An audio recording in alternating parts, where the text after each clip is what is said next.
شيخة الزين واخت البدر غاية بالحلا والدلع والملح آية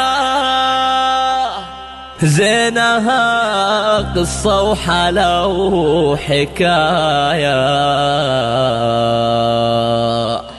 من تماريها ترجع بالخساير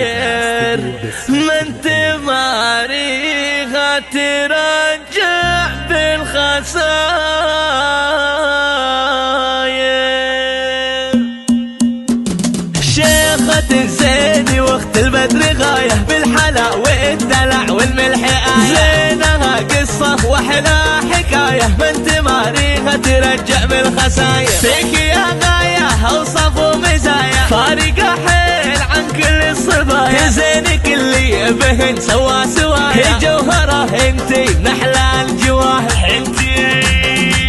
انتي ضبي الفلائل يا حضر ملعبية وانا منك لعبتي تسحرين العين بلعبك انتي ويني من هو ينافس او يجاك غاية الزين يا دلوعة امك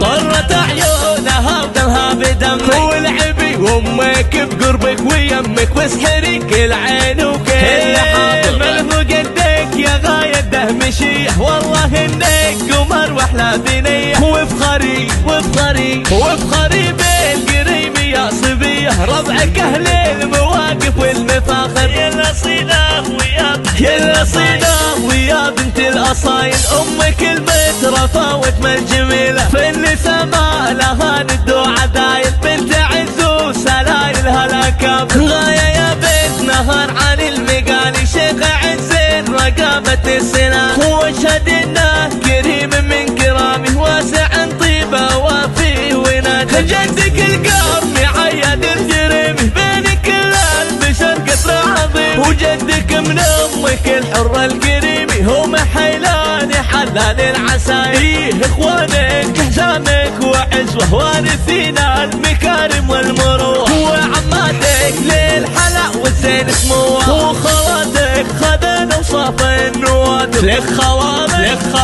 لك خوالم من سحول الرجال والعمام فعلهم جد الفعال هي العرايب من اعمامي وخوالي احفظك ربي يا احلى الجوال شيخة الزين واخت البدر غاية بالحلا والدلع والملح آية زينها قصة وحلا حكاية من تماريها ترجع بالخساير فيك يا غاية اوصف ومزايا فارقة حيل عن كل الصبايا زينك اللي بهن سوا